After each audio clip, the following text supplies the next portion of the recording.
Даде ми се всяка власт на небето и на земята. За нозете му и му се поклониха. Тогава Исус им казва: не бойте се. Click И Сина, subscribe и and Света follow го me on my духа. adventures.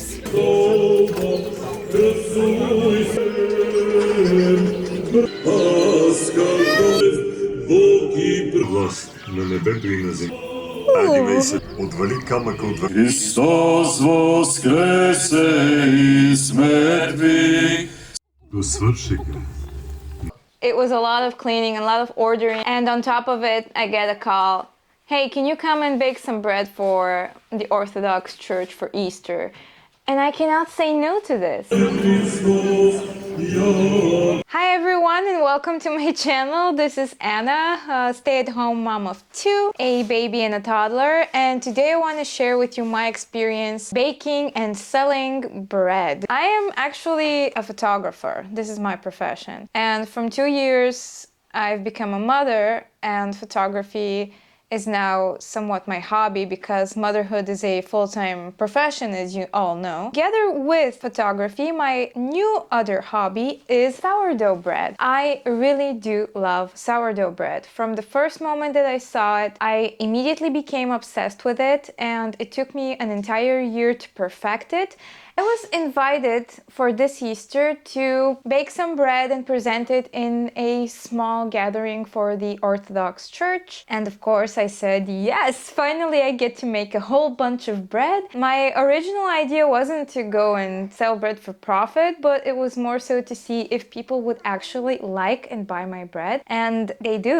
They actually really loved my bread. I sold it for 2 hours, but I really made it with all my heart. And I'm super grateful to everyone who bought my bread. Thank you so much. Some of these people are actually my friends as well, and they really do believe in my craft, and I want to give you a big thanks for that. I'm also very thankful to the organizer, Plamen, who invited me to this event and gave me a whole entire little wooden house that I could present my bread. Ooh. And I'm also super thankful to my bestie Dalia, who was next to me the whole day and who helped me with my kids. So I postponed my YouTube short. I should have uploaded a lot more, but I just physically could not manage to do that. However, today I'm going to be sharing with you the video from this event. Hopefully you're going to enjoy it as much as I did. And please comment, like, share, and subscribe, and I'll see you next time. So here it is, farine de blé bio complete de la ferma. Hey everyone. Oof, what a week. I am currently kneading bread because I have consented to be part of a Orthodox market which is for Easter. They called me, the organizer, and just asked me, can you just bake like 10 breads or 15 breads or however many you can bake. I'm trying to do everything as best as I can. Really find it hard to stay on top of things. But, however, I did take this challenge. So the house and my homemaking are obviously going to suffer another 3 days, because making this bread is going to cost me a lot of time. It's the first time that I'm going to batch bake 10 breads. I'm going to be doing it with a special Swiss flour. So this flour is from the region of Gruyère. It's a French flour.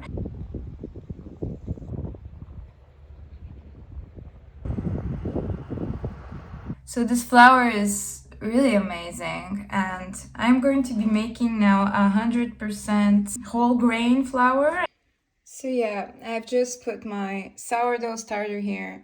So I have 200 grams of sourdough starter and water. And now I'm going to be making 2 breads in this pot. 2 days ago, I did have to do the eggs for Easter.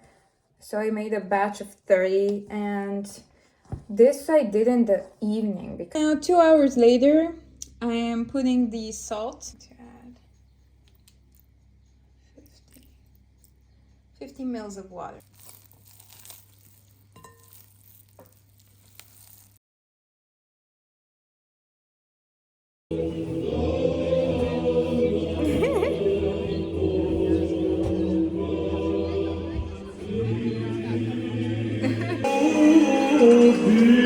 Христос воскресе из мертвых, смертью смерть поправ, и сущий во гробе живо дарова.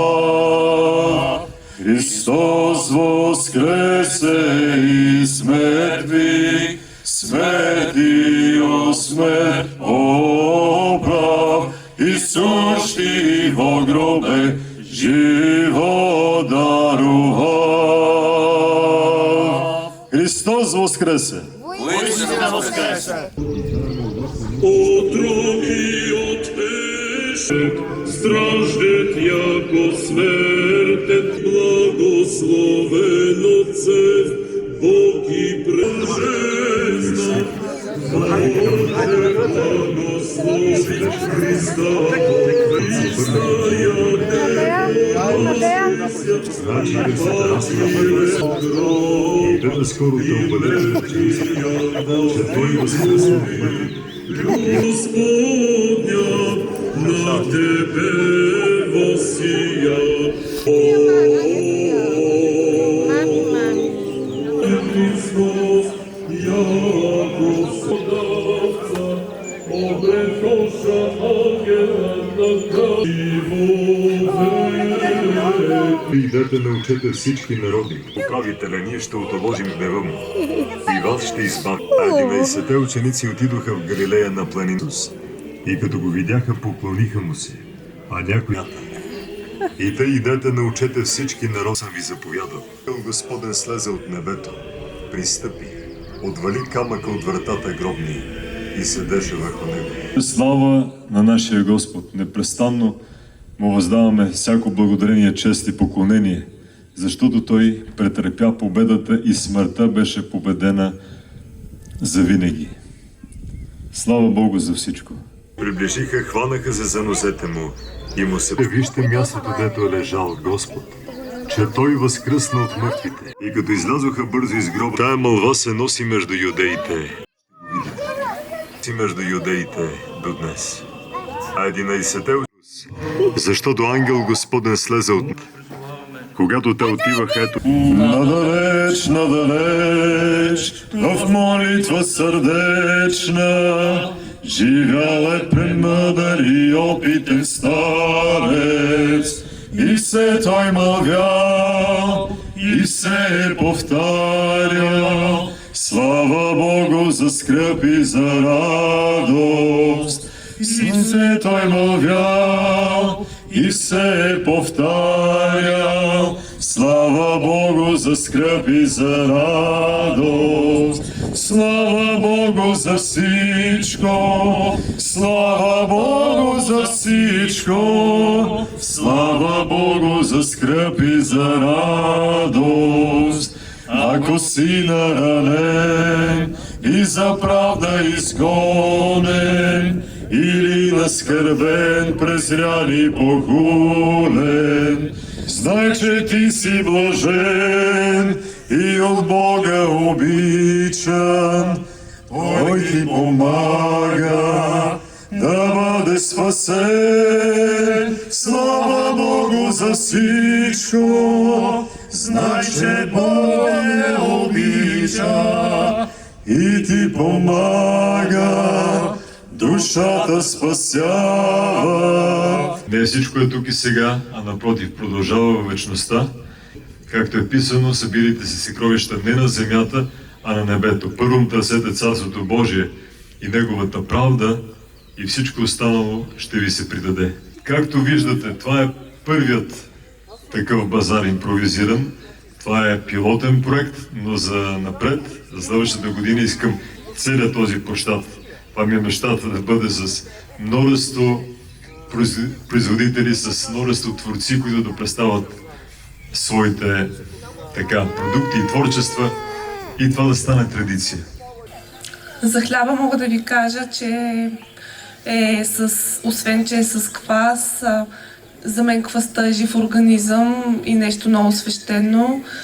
Така че това за мен е нещо повече от работа, това е мисия и вярвам, че все повече за напред хората ще могат да го оценят и да се насладят на това изкуство. Благодаря ви. Квасеният хляб е живият хляб. Като напише човек какъв хляб е живият хляб в Google и му излиза кваса. И истината е, че по православното предание на Велики четвърта, когато е била тайната вечеря и Христос е установил таинството Евхаристия, той преломява хляба и раздава на учениците. И казва думите: ето, вземете и яжте, това е моето тяло, което за вас се преломява за опрощаване на грехове. Пийте от нея всички, това е моята кръв на Новия Завет, която за вас и за мнозина се пролива за опрощаване на грехове. И според православната традиция този хляб е квасен, защото той преди това казва: пригответе Пасхата, но е четвъртък, а Пасхата се яде от евреите в петък вечер. И тогава те ядат тези безквасни хлябове. Тоест четвъртък те все още са в периода, когато се яде нормален квасен хляб. И затова първите християни са приемали свето причастие с квасен хляб, а не с безквасен. И само православните, измежду всички деноминации, взимат причастие с хубав набъбно квасен хляб. И като видим и протестанти, и католици, те взимат тези Корпус Кристи, което е един тънък хляб. Така че това е, чрез хляба ние разбираме и спазването на тази традиция още от първи век и това, което Христос е извършил на тайната вечеря. За който не ме познава, приятно вие да се запознаете. Аз станах майка и като хоби реших да започна да се занимавам с хляб с квас. Хляба с квас обаче ми отне една пълна година да се науча да го правя така хубав и бухнал, какъвто изглежда и в всички филмчета в интернет. В момента е доста популярно и се прави много такъв sourdough bread на английски. И естествено аз се зарибих и тръгнах по тази вълна. Отидох и си намерих от един много специален човек, който произвежда български продукти, домати, краставици, 100 годишен квас от манастир. И помолих го да ми изпрати. По българско поверие не можело да се отказва, да човекът ми даде от тази специална квас. И аз започнах лека по лека да я правя собствена, като я захранвам всеки един ден, като мой домашен любимец. Значи всеки ден я храня. И през ден или два пека съответно този вълшебен хляб. А той е вълшебен защо? Защото дрождите в хваста, която е жива, те взимат глутенът от брашното и го превръщат в пробиотици. Те го изяждат в дългия ферментационен процес и го правят на нещо, което е по-приемливо за човешки организъм да обработва. Защото много хора казват, хляба е вреден. Да, но той е вреден, защото е с мая и е правен по бързи технологии, с много набухватели и така нататък. Докато хляба с квас има само 3 съставки. Квас, вода и брашно. И аз силно препоръчвам на всеки, който обича вкусен хляб, да спретне ръкави и да си направи един. Като бяха научени. И тая мълва се, и като се приближи, Исус заговори и им рече: бяла като сняг. И пазачите, оплашени от него, се разтрепериха и станаха като мъртви. На света. Като се събраха с стареите и синиците доста пари и рекоха: кажете, че удата. И тъй идете, научете всички. Страшите се разсвети и Исус изгробвате със страх и радост голяма. На света. Амин. И Свето Евангелие от Матей, глава 28. И като мине събота. Амин. И Свето Евангелие от Матей, глава 28. И като мине събота,